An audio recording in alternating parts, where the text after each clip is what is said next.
बच्चों में पढ़ने की आदत में गिरावट।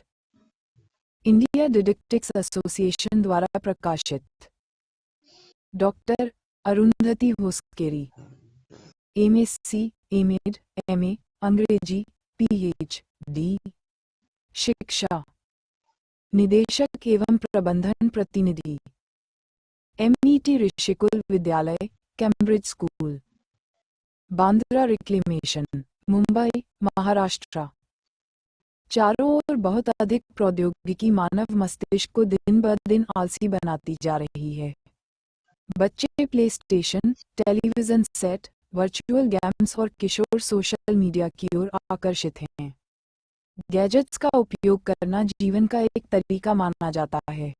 वयस्कों के पास समय नहीं है क्योंकि उनका मुख्य ध्यान अपने करियर में नई ऊंचाइयों को छूना और अधिक पैसा कमाना है।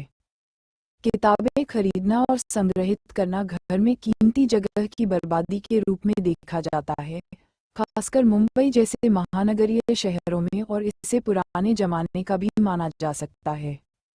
मैं इन दिनों पाता हूँ, बच्चों में बैठकर किताबें पढ़ने या साहित्य का आनंद लेने का धैर्य नहीं है। लेकिन शुक्र है कि अभी भी ऐसे माता पिता का एक छोटा प्रतिशत है जो किताबें पढ़ते हैं और वे अपने बच्चों में पढ़ने की आदतें विकसित करने के इच्छुक हैं। यदि यह आदत बचपन में बन जाती है तो ये जीवन भर बनी रहती है। स्कूल के पुस्तकालय अच्छे साहित्य की व्यवस्था करते हैं, लेकिन सभी बच्चों का पढ़ने में रुझान नहीं होता। बच्चों का ध्यान बहुत अधिक भटकता है और उनके माता पिता उन्हें दौड़ में बने रहने के लिए बहुत सी गतिविधियों में धकेल देते हैं, जिसके परिणामस्वरूप पढ़ना पीछे छूट जाता है। पुराने बच्चों के क्लासिक्स अब बच्चों के बीच लोकप्रिय नहीं हैं। 90 के दशक के अंत तक बच्चे उस समय उपलब्ध सर्वोत्तम साहित्य पर बड़े हुए।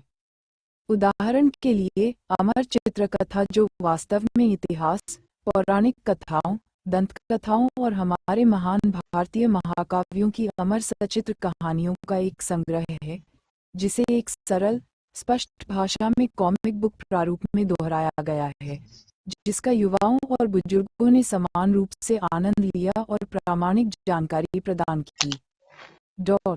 एनेट ब्लीटन की melody towers, secret 7, Noddy, famous 5 जैसी लोकप्रिय सीरीज लड़के और लड़कियों के बीच बहुत लोकप्रिय थीं। ट्रिक्सी बेल्डन की girl mystery series, Nancy Drew की मिस्ट्री कहानियां लड़कियों को बहुत पसंद आईं। मूल अंग्रेजी लेखकों को पढ़ने से भाषाई कौशल में अत्यधिक वृद्धि हुई।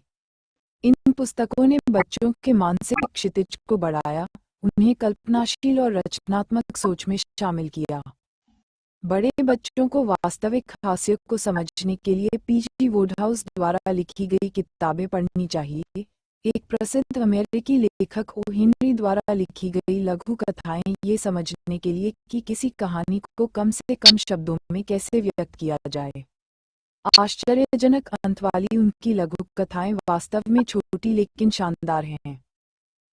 लेकिन आज ये दुर्भाग्यपूर्ण है कि अधिकांश बच्चों ने इन लेखकों के बारे में सुना भी नहीं है, क्योंकि उन्हें कभी भी अच्छी किताबें या पढ़ने का मौका नहीं मिलता है।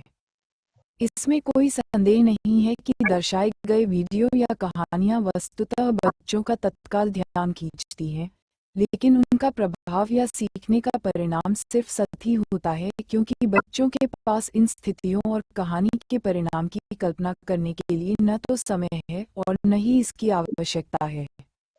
जबकि किताब पढ़ते समय व्यक्ति को ये कल्पना करने के लिए मस्तिष्क में केंद्रों को सक्रिय करना पड़ता है कि उन्हें किस चीज में रुचि है, अंत क्या हो सकता है, और इसे ही हम रचनात्मक सोच कहते हैं। एक शिक्षाविद के रूप में माता पिता और बच्चों को मेरी सलाह है कि वे पढ़ने के आनंद का अनुभव करें।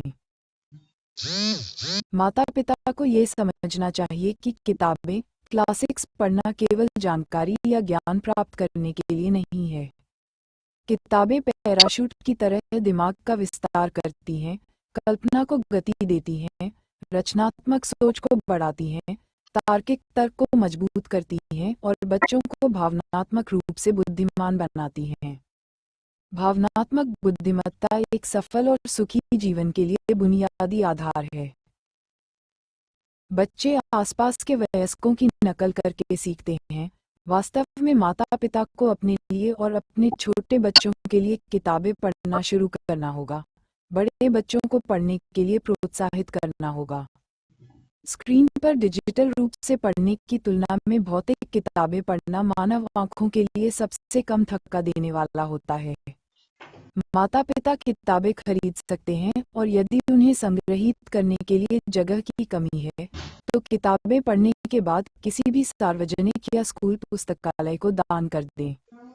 किताबें अंततः मनुष्य की सबसे अच्छी दोस्त हैं। डॉक्टर अरुंधति होसकेरी पिछले 35 वर्षों से एक प्रख्यात शिक्षाविद हैं। वह पिछले 19 वर्षों से प्रिंसिपल निदेशक के रूप में मुंबई में प्रतिष्ठित राष्ट्रीय और अंतर्राष्ट्रीय स्कूलों का नेतृत्व कर रही हैं।